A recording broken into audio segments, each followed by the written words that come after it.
Hello, YouTubians! Long time no see! Well, it's that time of year again. The time to once again recap the year. Well, this year had some pretty interesting highlights for me, and I'm going to share them with you today. Starting off at number 10, the artworks I have created.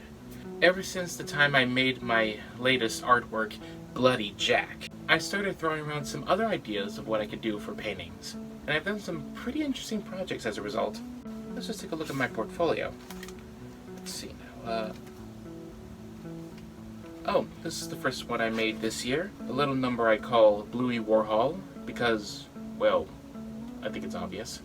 And it turned out so good I decided to make another version of it. And of course there was the 24 by 36 mosaic I made of Bluey, made entirely out of pistachio shells, appropriately named Bluey Stachios. That worthwhile masterpiece now lives in New Jersey with my grandparents. Then I made a little piece called Dance Mode, which was an interesting piece to do because not only was it my first time working with pouring paints, I also made it glow in the dark. Oh, this is a good one. This one had a working title called Now Things Are Getting Heavy, which depicts Bingo in a dramatic stormy setting wielding her feather wand. This next one was my second time working with pouring paints, and I have to say I'm quite satisfied with how it turned out. This one I call Peppa Pig from Hell. Oh, and it gets better. I made Peppa's eyes glow in the dark, so that when you turn off the lights, it's like her eyes are boring into your soul, like the soulless demon she is! This is a nice one. This is a winter-themed piece of Bluey art I made, with the working title, Furry Little Animals That Live in the Snow. And my latest creation that I have simply titled Healer Family Lineup. Now, before I get to number 9, I want to give you some context. Basically, I no longer work at the Cinemark in Macedonia. Why, you may ask?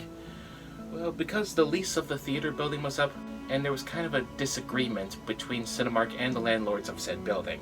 So, as a result, the Cinemark Macedonia got shut down in February of this year, which meant for some time I was out of a job, until, number 9, I got a new job at a Regal Cinema. And I was fortunate to get started with this new job just shortly after I got to witness the total solar eclipse, which was one of the most amazingly beautiful things I have ever seen. And lucky for me, I timed the total eclipse just right enough to Bonnie Tyler's Total Eclipse of the Heart. That made it even more magical, in my opinion. So my time with Regal up to this point has been pretty unique.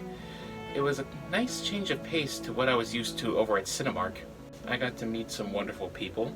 The particular location I work at is pretty slow, so I got to take my time with tasks for once, which I enjoy doing. And with how slow it is on some days, I was able to do a chockload of reading, but I'll get to that later. And keeping in topic with the cinema, number 8, the movies I've seen.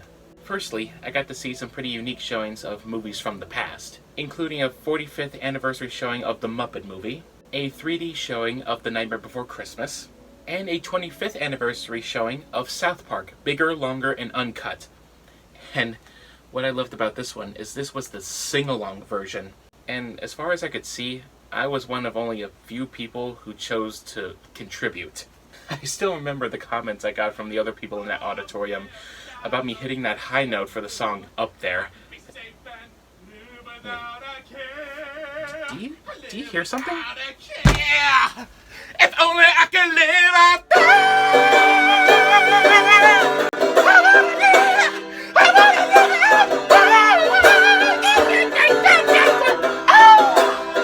I want to live up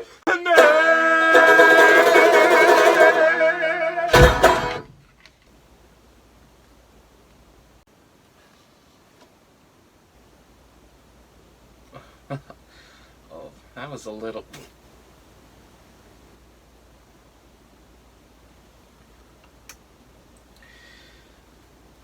I'm not sure what that was all about, but this is why I do vocal warm-ups before I sing. As I was saying, I also got to see some of 2024's new movies. Well, 4 to be exact. I haven't had a lot of opportunity that I thought I would. But the movies I did see this year were The Beekeeper, Beetlejuice, Saturday Night, and of course, Sonic the Hedgehog 3. One of the most anticipated movies of this year. And for good reason. I'm looking forward to seeing that one a few more times in theaters when I get the chance. Number 7, I got to see the hot dog eating contest of the century, thanks to the Netflix special Unfinished Beef, Chestnut vs. Kobayashi. This is the first eating competition I've actually seen in its entirety, and I gotta tell you, it was worth every second.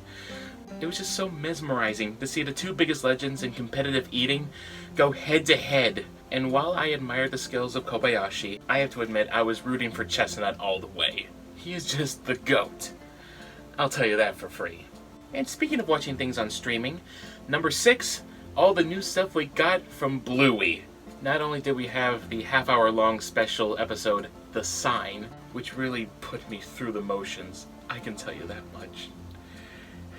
But we were also introduced to Bluey minisodes. Parts 1 through 3 premiered this year alone, and my favorite minisodes from each part would have to be Three Pigs, Government, and Alongside, respectively. Number 5, the new additions to my autograph collection.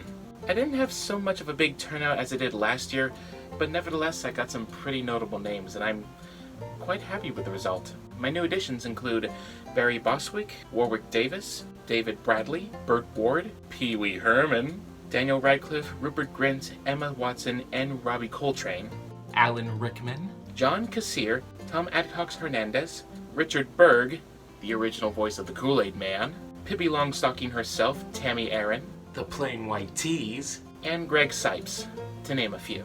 Also, I discovered a new way I could expand on my autograph collection. Besides getting autograph pictures and hanging them on the walls, I also learned I could expand my collection via autographed books.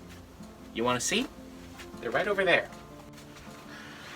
I got them all right here in the autograph section of my book collection. A majority of these I got online, like this one, My Lost Freedom, signed by George Takei. And this one, 5 More Sleeps Till Christmas, signed by Jimmy Fallon. And of course I got some biographical books. Life in the Key of G, by the one and only Kenny G. I'm Glad My Mom Died, by Jeanette McCurdy. You Can Do It! Speak Your Mind, America, by Rob Schneider. A signed first edition of When I Was Your Age, Life Lessons, Funny Stories, and Questionable Parenting Advice from a Professional Clown, by Kenan Thompson. And An American Story, Everyone's Invited, by Wilmer Valderrama. And speaking of books, number 4, I acquired a newfound enjoyment for reading. It all started back in June when one of my managers at Regal suggested I read the Harry Potter series. She heard that I've watched the movies, but I haven't read the books yet, and she highly recommended them. So I figured, why not? And in the course of 2.5 months, I got through all 7, and I have to say, they blew me away. But that's just a small fraction of what happened on my new literary journey.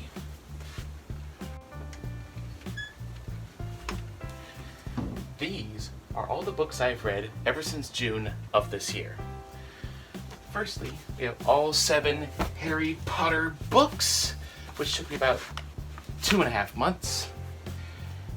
Then I've read Catcher in the Rye, Let Me Off at the Top, My Classy Life and Other Musings by Ron Burgundy, I'm Glad My Mom Died by Jeanette McCurdy, Roald Dahl's classic Matilda, Friends, Lovers, and the Big Terrible Thing by Matthew Perry, The Simple Faith of Mr. Rogers, and also I discovered a genre that I surprisingly liked reading a lot, and that'd be cozy mysteries. The first one of which was The 12 Sleighs of Christmas by Jacqueline Frost. I loved reading this so much, I read the whole series, including 'Twas the Night Before Christmas, Slashing Through the Snow, Stalking Around the Christmas Tree, and the latest one in the series that just came out this year, I'll Be Home for Mischief. Personally, the second book is my favorite. And to cap off this year, I've just finished reading John Grisham's classic, Skipping Christmas.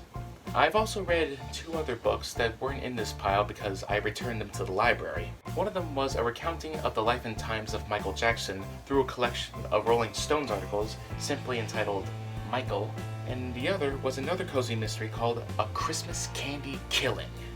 And very soon, I'll be getting started on my first Mary Higgins Clark book. I found this at a book sale. It's called All Through the Night. So, that said, number 3, Steel CityCon 2024. This was my first time going to a different convention in Pennsylvania, and even though it was only for one day, it was worth it because I got to meet in person the likes of D. Bradley Baker, Mark Summers, and for the second time in my life, the one, the only Weird Al Yankovic. One of my musical heroes. Speaking of conventions, number 2, Sci-Fi Valley Con 2024, Parts 1 and 2. That's right, you heard correctly. Starting this year, Sci-Fi Valley Con decided to become a biannual event, holding conventions in spring and in fall. At Part 1, they had Billy West, Maurice LaMarche, Lauren Tom, and Phil Lamar there, kind of a small reunion for Futurama. And once again, I went in my steampunk Dr. Eggman costume, with a few additions added to it, including a feature where my hat and my mechanical arm emitted a smoke, thanks to some mini smoke machines hidden in my hat and in my jacket. I have to say I was satisfied. It really put the steam in steampunk. Unfortunately, in the costume contest, I didn't place anywhere. And quite frankly, I was surprised. I suppose Steampunk Eggman just ran his course with it. I don't know. However, at Part 2, in early November, I was excited for this one in particular because the featured guests included the voices of Goofy and Max, Bill Farmer, and Jason Marsden respectively, Dave B. Mitchell, the current voice of Knuckles in the Sonic the Hedgehog video games, Colleen O'Shaughnessy, the current voice of Tails, and Bradley Pierce, known for his roles as Peter from Jumanji, Chip from Beauty and the Beast, and of course, Tails from the Sonic Sat AM series. Now you're probably asking yourselves, what could have possibly taken top spot ahead of Sci-Fi Valley Con for it to get frozen out of first place this year? Well, before I get to that, here are a few honorable mentions. My mom treated me to a Valentine's Day dinner at one of my favorite places to eat, Golden Corral. I took a little solo trip to a place called B.A. Sweeties Candy Company in Cleveland, where I got to try a number of candies for the first time, including Baby Ruth, Goo Goo Clusters, the Sky Bar, the Whatchamacallit, the 100 Grand Bar, the Score Bar, and Snickers, to name a few. And speaking of trying new foods, the other foods I've tried for the first time this year are blueberries, which led me in the direction of blueberry pie, broccoli and Brussels sprouts, which I have to say they're much more palatable to me when they're cooked or steamed, cauliflower, which to me just tasted like I was chewing water, and of course, onion rings, which I didn't think I was going to enjoy because I'm usually the type that would steer clear of onions as much as possible, but I know there's something different about onions when they're cooked. I don't know. And now, once again, I would like to take a moment of silence in remembrance to all the notable people who were particular favorites of mine that we lost this year.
Thank you.